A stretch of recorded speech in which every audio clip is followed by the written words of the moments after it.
Hey there, Stephanie Joy with all things Social Security and the law practice of Joy Disability. Here's a short little segment from our recent live stream Q&A that we have every Wednesday at 1 p.m. Eastern Standard Time on the YouTube channel, All Things Social Security. Enjoy, and if you have any questions, leave them down below in the comments, and I will be sure to get to them. Thanks so much. Bye-bye now. Hi, guys. Let me know if you can hear me. Should be fine, but I'd like to make sure. Can you hear me? How are you guys doing? How was the week? I see we have Kevin Johnson was first in the house. Hi, Kevin.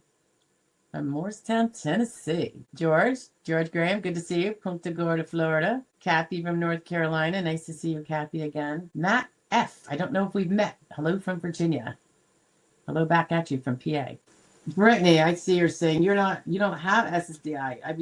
Do you have a recent work record? Because you need a recent work record to get SSDI. Oh, DAC. You're on SSI then, right, Brittany? My goodness. Elliot, I'm not skipping you, but I just I'm scrolling down to catch all of what Brittany has to say. On April 4th, 2026, your father passed away from a multi-car wreck. Brittany, I'm so sorry. Your mind's got to be spinning. I don't know if you were here before when Elliot and I were talking about grief counselors and such, and you're disabled to boot with all these medical problems. But yeah, I mean, if you are on SSI, and I hope that rule about, proving back to 22, I forget what you said about the age. Okay, so you were on SSI from before 22 years. So you've been listening to JC's story, right? You have the medical records from way back when? Multi-car wreck. I'm so sorry, my dear. Hugs and fingers crossed and thoughts of strength and peace and getting through to you. I'm so sorry. I hope your mom is sufficiently strong to get through this. I know what that's like to lose someone suddenly like that to a vehicular. It's you're probably still in shock, actually. I'm really sorry. I'm going to cry. I'm really sorry, my dear. But yeah, you want to do that. You want to definitely pursue DAC. All right, Christina. Oh, super sweet, Christina. Thank you. Please don't forget to like, share your comment, and subscribe. Thank you very much. And then she also says, please share the live stream. That's not a bad idea. Thank you.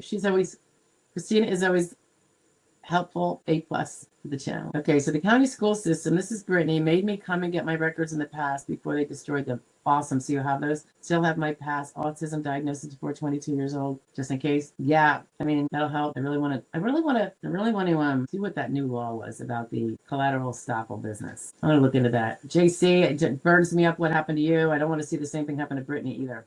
See, this is not like an occasional thing. It's a lot of childhood disabilities, and it makes no common sense. That's the problem. It doesn't make common sense. I'm not talking about feelings and want to give somebody money. No, because I know money doesn't grow on trees. But this does not make common sense that what happened to JC could happen. Hey, S. Lewis Grande's in the house. Long time no see, buddy. Does irregular posting of feet pics, OnlyFans, count as SGA? Yeah, probably. Well, I don't know if it would be SGA because I don't know if it's substantial activity, even if it's gainful necessarily. If income is mostly passive residuals from old content, that is a question of first impression, since I've never heard of someone posting their feet fetish pictures. S. Lewis on OnlyFans. Oh my gosh, that's got to be crazy. I've never been to that website, but I've heard that. No regular modeling occurs. Are they pretty feet? That's a little different. No regular modeling occurs, but sales happen monthly. Does this say see this as work? I would like to think no.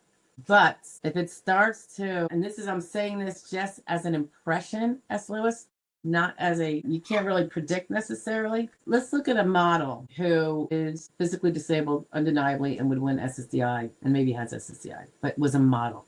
Stunning. Clearly not.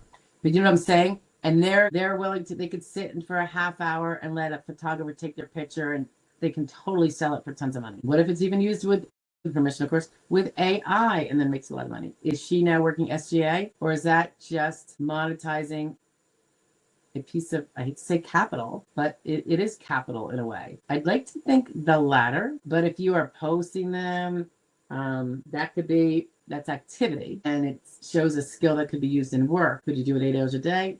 Obviously not. Will the money be SGA? I honestly don't know the answer. And if anyone is asked about this kind of thing elsewhere with other attorneys that are, answering questions, Walter or Jonathan or whoever, I would be really curious. They might all say, no. I think tread cautiously, regardless, because we can all say no, but none of us have actually seen it in action. And I don't know. I still lean towards it would be okay as long as your activity in doing it is no more than a couple hours a month, very low hours a month. But I don't know. Let me give you a for instance. What if I'm a lawyer, brilliant, in a wheelchair, quadriplegic, clearly disabled on SSD, but my brain, my legal brain is so stellar. In 1 hour a month, I can $10,000 because I can see issues other lawyers can't, and I can evaluate their case in record time and boom, give them a avenue that they didn't think of. And it's definitely worth 10,000 because the case is worth 100,000 or $500,000 or whatever. I make 10,000 a month with that 1 hour of work. That's SGA. I think that would be SGA because it would, well, it is SGA. I don't know. It's racking my brain right now, but think about it. Should that person who can work and make $10,000 a month, he's able to make substantial gainful activity and he's doing it, regardless of his disabilities. So I think it would be a problem. Are you going over SGA with that foot fetish thing? I'm saying that to be funny, by the way, foot fetish. I'm just amazed. I think feet are like really ugly.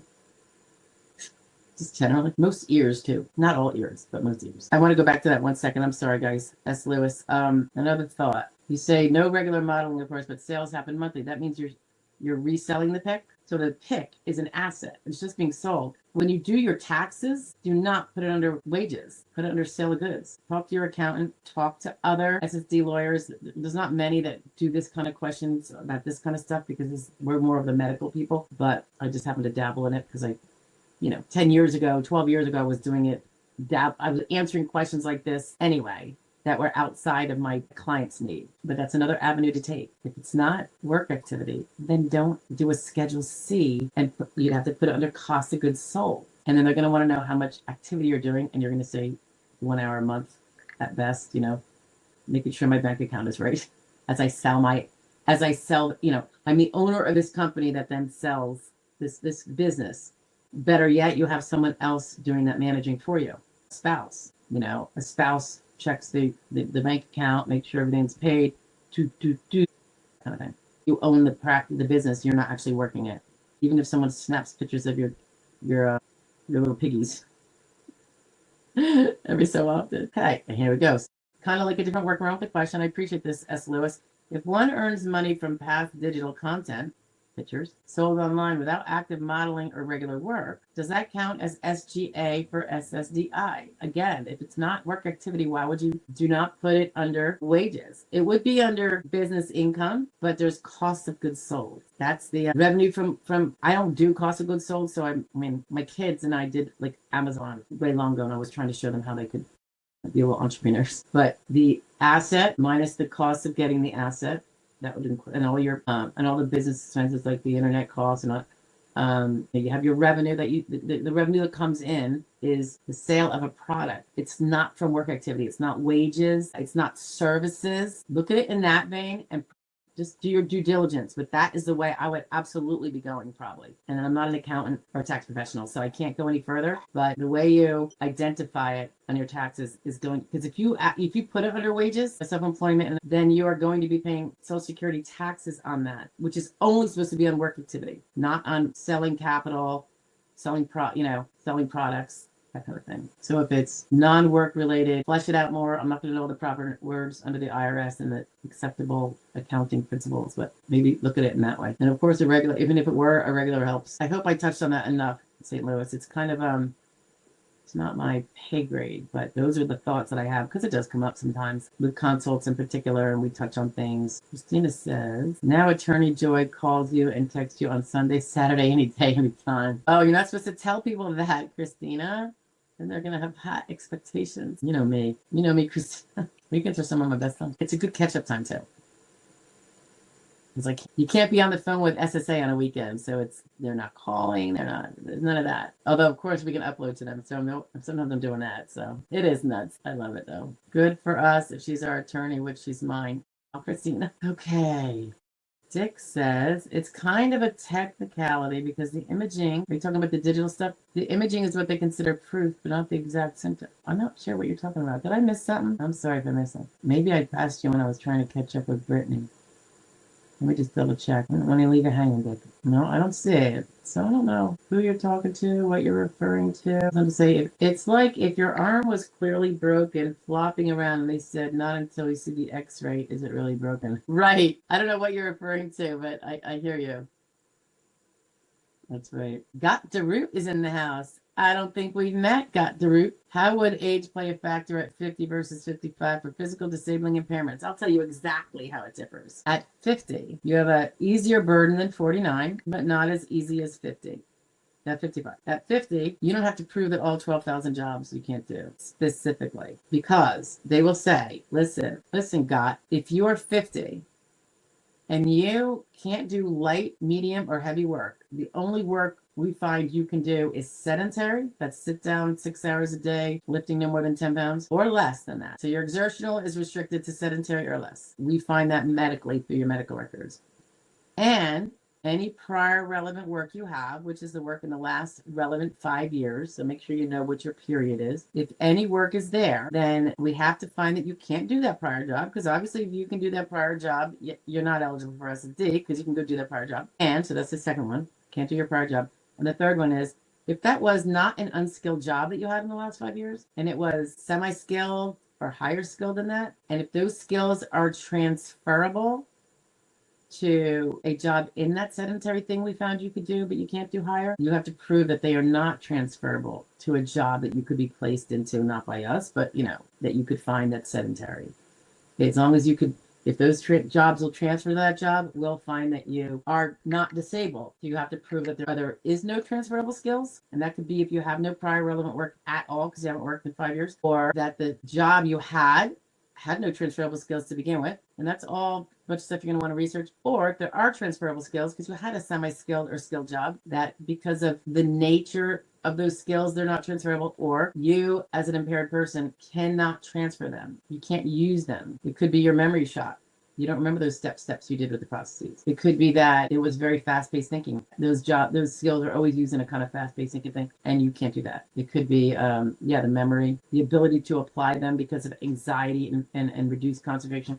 This is what we were alluding to above about the mental health stuff. I have a recent video out. It pertains to, I think it's on this. Well, there was one that was about 55, but same idea. Literally in the last week, I think it came out. When I urge people over 50 to, if they have skilled or semi-skilled work, I'm like, we have to show that you can't transfer those skills. At first, I analyze to see if there are transferable skills in there, which is not an easy thing to do sometimes. Oftentimes, it's difficult because there's not like a big flat out book about it, but sometimes you can do it. And some of them I know are not transferable, and then some I know are. So then we have to say, well, then, you've been telling me about how your pain makes you very distracted. You can't focus. You forget why you went into a room. You can't even remember a recipe, the first 3 steps. And I say, then you're going to want to get proof of that. And mental health counseling is really the way you're going to do that. Because you don't have to prove that you're severely mentally ill. You only have to prove that from medical records, that you're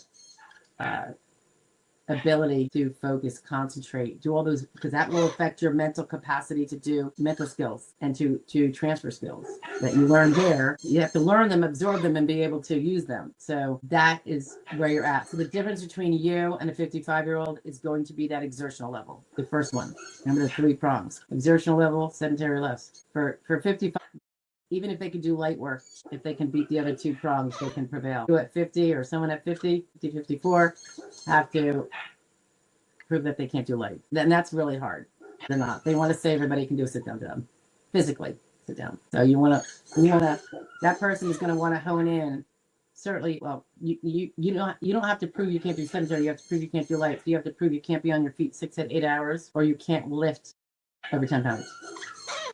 Due to musculoskeletal reasons. So, right? I say musculoskeletal, there are other reasons. There could be weakness that's not musculoskeletal, but I say that generally because that's the usual way it's done.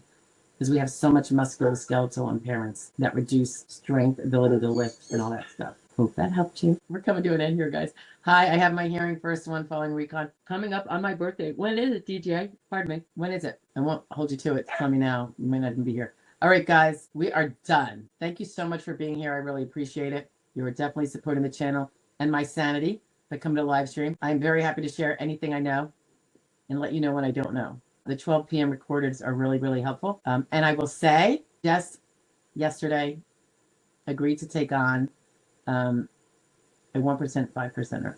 So in person. So there is that. We are really pouring them in relatively, of course, because everything's got to be capped because of there's only so much unpaid work you can do. But it's it's just the thing we try to do to give back. And I just think we can. And this is what makes it actually more possible to take more. I always took a small amount, and it's not a large amount still, but it's like I said, I think we're at like 2 to 3 times more than what we were doing even 2 years ago. And it's because of this channel. So I appreciate that. Those folks appreciate it too. Anyway, so I'm going to end the live stream, guys. Have a great one. Hope to see you at the 12 p.m.s. This will come out in pieces later if you want to catch a replay, and it will have descriptors of the different, different categories of questions, like a little tag for talking about this, or so you can, just pick and choose to some degree if it strikes your fancy. All right. Something else you want to know about. I will talk to you later. Thanks again, guys. Have a great week and be safe.